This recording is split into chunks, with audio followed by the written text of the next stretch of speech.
بے قراری بے قراری بے قراری تھی نیند آ گئی بے قراری بے قراری تھی نیند آ گئی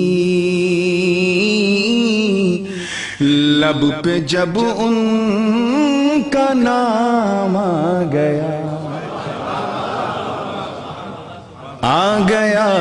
بے قراری تھی نیند آ گئی لب پہ جب ان کا نام آ گیا بے قراری تھی نیند آ گئی لب پہ جب ان کا نام آ گیا بے قراری تھی نیند آ گئی لب پہ جب ان کا نام آ گیا ذکر احمد ذکر احمد ذکر احمد سکون کے لیے کس طرح میرے کام آ گیا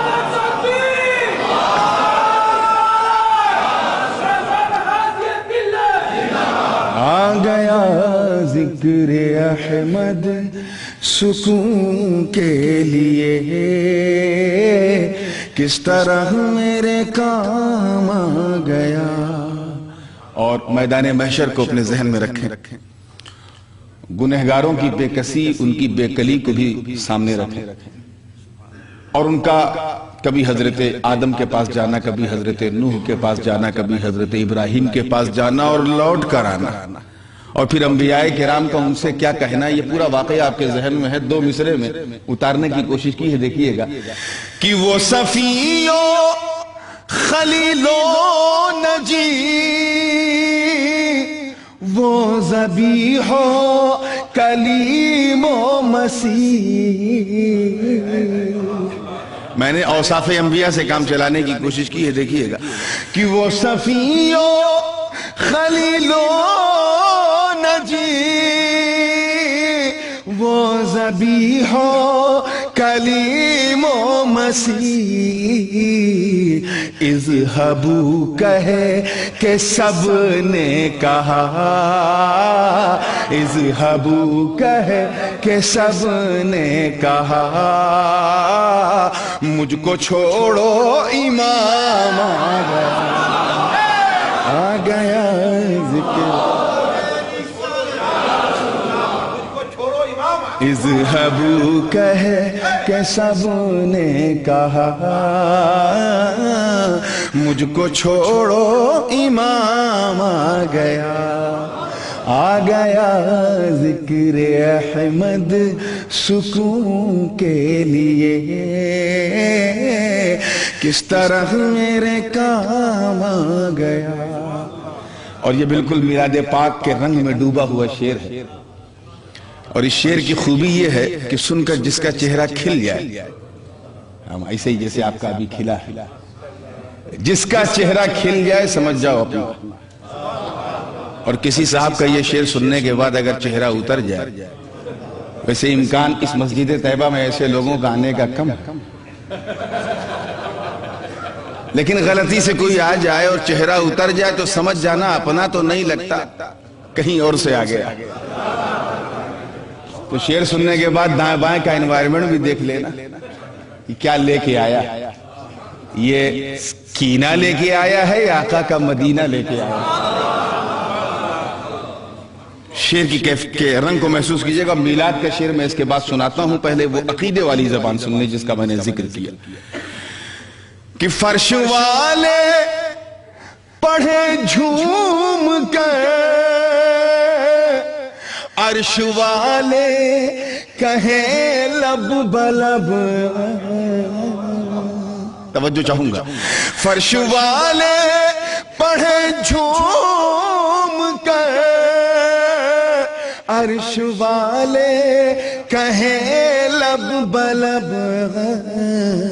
مصطفیٰ جان رحمت پہ جب مومنوں کا سلام آ گیا،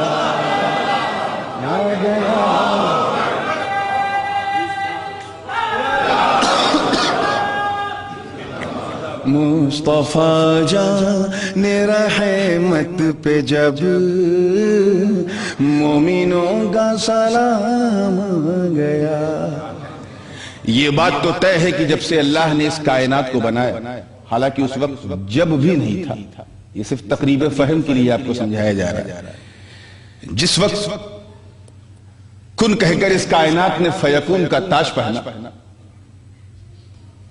تب سے لے کر کے سرکار کی میلاد تک اور سرکار کی میلاد سے قیامت تک، اس سے اچھا چھڑ، اس سے اچھی گھڑی، اس سے اچھی ساعت اس نیل گگن نے دیکھی نہیں جس ساعت میں آمنہ کا لال دنیا میں آیا۔ اب میں یہ کیسے کہوں کہ جب سرکار کا میلاد ہوا تو اس وقت برگ و ثمر کس خیال میں تھے، شمس و قمر کا کیا رنگ تھا، شجر و حجر کیسا جھوم رہے تھے، اور خشک و تر کس مستی میں تھے، جنتی حوریں زمین کی بلائیں لے رہی تھی، آسمان زمین پہ رشک کر رہا تھا۔ یہ ایک ایسے انمول گوہر ہے کہ ایک کی تشریح میں کافی وقت لگے گا، بس میں نے 2 مصرے میں سمیٹنے کی کوشش کی ہے، دیکھیے گا کہ وہ مہک، وہ چمک، وہ دمک، جس پہ قربا ہو جن و ملک، وہ مہک، وہ چمک، وہ دمک، جس پہ قربا ہو جن و ملک، آمینہ کیوں، آمینہ کیوں، آمینہ کیوں بلائیں نہ لے، گھر میں حسن تمام آ گیا، آ گیا۔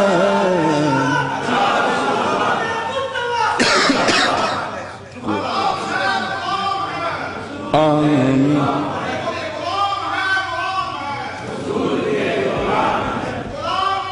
بس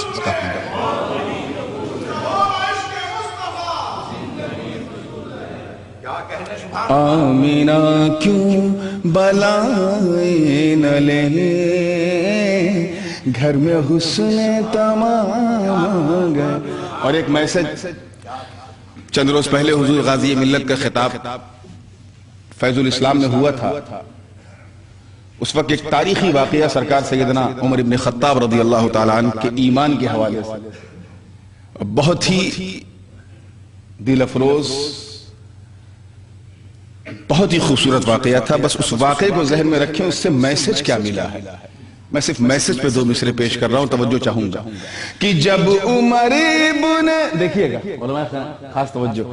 جب عمر ابن خطاب کو نور وحدت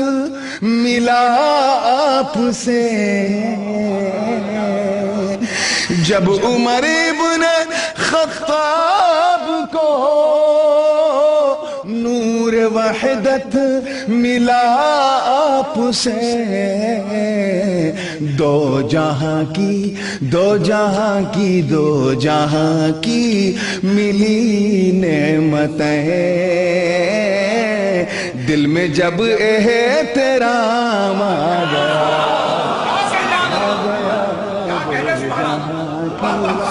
ملی جب حضرت فاروق اعظم نے جبین نیاز خم کی اور دامن مصطفیٰ کو پکڑا، تب انہیں دونوں جہان کی نعمتیں ملی، دو جہاں کی ملی نعمتیں، دل میں جب احترام آ گیا۔ اور علماء کرام جلوہ بار ہیں، یہ آخری شعر اور حاصل کلام شعر بالکل خانقاہی رنگ میں ڈوبا ہے تو نعت کا شعر،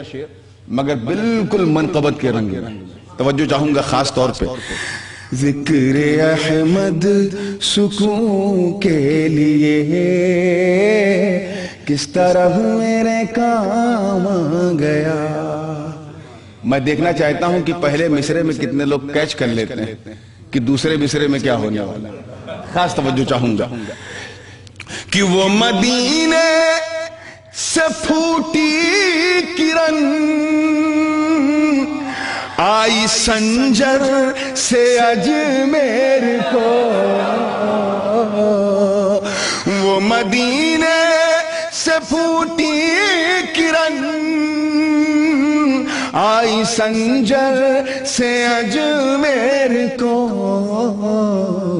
ہر طرف میں کدے کھل گئے, ہر طرف میں کدے کھل گئے, سب کے ہاتھوں میں جام آ گیا, آ گیا. اس کو یوں بھی کہہ سکتے ہیں کہ ہر طرف میں کدے کھل گئے, خانقاہی نظام آ گیا, آ گیا. ذکر احمد سکون کے لیے. اب دل تھام کے سنیے گا, یہ مقطع ہے اور بہت نازک ہے, اور بڑے بڑے اساتذہ اردو زبان کے یا تفقہ فی الدین کے مالک, ان کے سامنے میں نے یہ کلام سنایا بھی ہے, اور اس مقطع کو انہوں نے حاصل کلام کہا, دعائیں بھی دی. یہ اتنا نازک مقطع ہے, اتنا نازک مقطع ہے کہ پہلے مصرے پہ اگر آپ نے نتیجہ نکال لیا تو لینے کے دینے پڑے. اس لیے میں چاہتا ہوں کہ جب پہلا مصرع ہو تو آپ چپ رہیں, دوسرے مصرے کا انتظار کریں. اور میرا دعویٰ ہے کہ دوسرا مصرع پورا کان تک پہنچے گا بھی نہیں کہ پورا مجمع سبحان اللہ کا. بہت نازک شعر ہے. علماء جانتے ہیں کہ معطوف معطوف علیہ کے درمیان جو یہ حرف اور ہے, یہی قابل غور ہے شعر میں. اسی لیے معطوف پر کوئی عقیدہ اس وقت تک نہیں بنایا جائے گا جب تک کہ اور کے بعد معطوف علیہ کا ذکر نہ آ جائے. تو پہلا مصرع جو ہے یہ معطوف علیہ, دوسرا مصرع معطوف. اب اس طرح سے معطوف علیہ کی جو نسبت عطفیہ ہے اس کو ملحوظ خاطر رکھیں گے تو انشاءاللہ تعالی کوئی دقت نہیں ہوگی سمجھنے میں. شعر دے رہا ہوں, پوری زندگی کے ساتھ دیکھیے گا. ذکر احمد سکون کے لیے کس طرح میرے کام آ گیا. عجیب و غریب تمنا. آپ سوچیں گے یہ نورانی میاں کی ہو سکتا ہے ان کی ہی تمنا ہو, ہماری یہ تمنا نہیں. مگر دوسرا مصرع پہنچتے ہی آپ کہہ دیں گے صرف آپ کی نہیں ہم سب کی تمنا ہے. بڑی عجیب تمنا ہے, دیکھیے گا کہ نور محشر میں اٹھے اس طرح بیڑیاں ہوں پڑی پاؤں میں. نور محشر میں اٹھے اس طرح بیڑیاں ہوں پڑی پاؤں میں. اور آقا اور آقا اور آقا کہیں چھوڑ دو یہ تو میرا غلام آ گیا, آ گیا.